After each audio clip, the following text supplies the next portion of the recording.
Halo semua, kami kelompok 4 kali ini akan membahas mengenai perbedaan antara National Statistics Office Kanada dengan National Statistics Office negara kita Indonesia. Namun sebelum itu, apa itu National Statistics Office? National Statistics Office adalah badan yang bertanggung jawab dalam mengumpulkan data dan memproduksi official statistik. National Statistics Office tersebar di seluruh negara dengan memiliki profil yang berbeda-beda. Kalian penasaran bukan akan perbedaan antara National Statistics Office Kanada dengan National Statistics Office negara kita Indonesia? Langsung saja simak penjelasan berikut. Oke, langsung saja. Yang pertama kita akan membahas mengenai Badan Statistik Utama. Di Kanada, Badan Statistik Utamanya bernama Statistik Kanada dengan laman web www.stancam.edu.ca. Nah, Kepala Badan Statistik Kanada ditunjuk oleh Gubernur menjadi Wakil Menteri yang kemudian melapor kepada Menteri Perindustrian. Sedangkan di Indonesia, nama Badan Statistik Utamanya bernama BPS atau Badan Pusat Statistik dengan laman web www.bps.go.id. Nah, BPS ini merupakan lembaga pemerintahan non-kementerian yang bertanggung jawab langsung kepada Presiden. Selanjutnya, perbedaan pada struktur organisasi dan keuangan. Pada Badan Statistik Kanada yang menjadi penanggung jawab terhadap Parlemen Statistik adalah Menteri Perindustrian. Badan ini dipimpin oleh Wakil Menteri, yaitu Kepala Badan Statistik Kanada, yang didukung oleh 7 asisten kepala statistik. Struktur organisasi yang dipakai adalah struktur matriks, dan terkait pengelolaan keuangan, ada 4 prinsip yang dipakai, yaitu nilai uang, transparansi, akuntabilitas, dan pengaturan risiko. Sementara pada Badan Pusat Statistik Indonesia, terdapat struktur organisasi yang terdiri dari Kepala, Sekretariat Utama, Deputi Bidang Metodologi dan Informasi Statistik, Deputi Bidang Statistik Sosial, Deputi Bidang Statistik Produksi, Deputi Bidang Statistik Distribusi dan Jasa, Deputi Bidang Neraca dan Analisis Statistik, Inspektorat Utama, Pusat Pendidikan dan Pelatihan, dan instansi vertikal. Dan terkait pengelolaan keuangan, seluruh biaya dalam tugas BPS dibebankan pada. Selanjutnya, kita akan bahas mengenai program kerja multitahunan atau tahunan.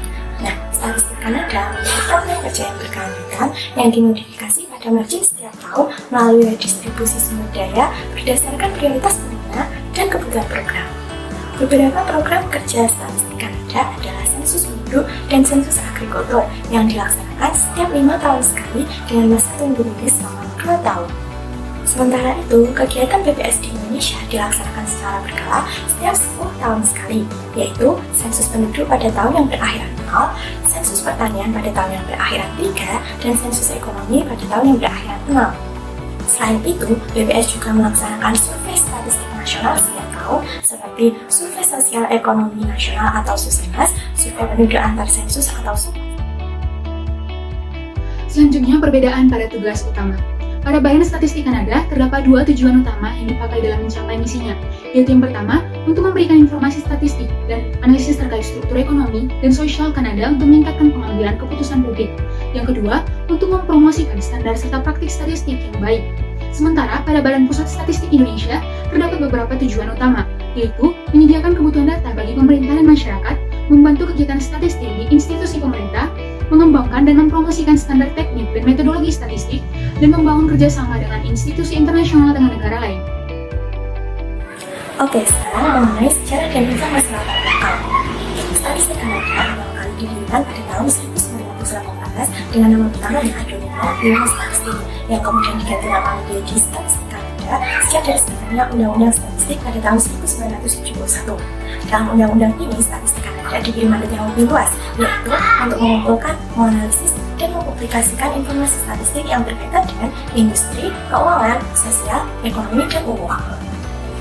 Untuk Indonesia sendiri, kegiatan statistik sudah dilaksanakan sejak masa pemerintahan Hindia Belanda, yaitu oleh lembaga yang didirikan di Bogor oleh Direktur Pertanian, Kerajinan, dan Perdagangan. Lalu, pada tanggal 24 September 1924, lembaga ini dipindahkan ke Jakarta dengan nama Sentral Kantor for the Statistik atau JKS. Setelah kemerdekaan, lembaga statistik tersebut kemudian dinasionalisasikan dengan nama Kantor Penyelidikan Perangkaan Umum Republik Indonesia atau KAPURI. Kemudian pada tanggal 12 Juni 1950, KAPURI dan JKS dilebur menjadi satu, yaitu menjadi Kantor Pusat Statistik atau KPS yang bertanggung jawab kepada Menteri Keuangan. Lalu, berdasarkan Kepres 10 nomor 172 pada tanggal 1 Juni 1997, Kantor Pusat Statistik atau KPS diubah menjadi Biro Pusat Statistik yang bertanggung jawab kepada Perdana Menteri. Kemudian pada tanggal 19 Mei 1997 melalui Undang-Undang nomor 16 tahun 1997 tentang statistik, Biro Pusat Statistik diubah menjadi Badan Pusat Statistik seperti yang dikenal sekarang ini. Selanjutnya, perbedaan pada dasar hukum. Pada Badan Statistik Kanada, undang-undang terakhir yang menjamin Badan Statistik serta Kepala Statistisi Kanada adalah undang-undang yang disahkan pada tahun 1971 melalui Ordering Council. Sementara pada Badan Pusat Statistik Indonesia, terdapat beberapa dasar hukum, yaitu yang pertama, Undang-Undang Nomor 16 Tahun 1997 tentang Statistik. Yang kedua, Peraturan Pemerintah Nomor 51 Tahun 1999 tentang Penyelenggaraan Statistik. Yang ketiga, Peraturan Presiden Nomor 86 Tahun 2007 tentang Badan Pusat Statistik.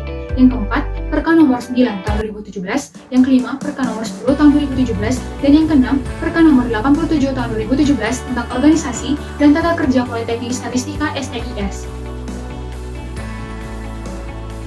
Nah, perbandingan selanjutnya adalah mengenai produsen statistik lainnya. Di Kanada, ada beberapa lembaga produsen statistik lainnya seperti Bank of Canada, Institut Informasi Kesehatan Kanada, dan lembaga lainnya.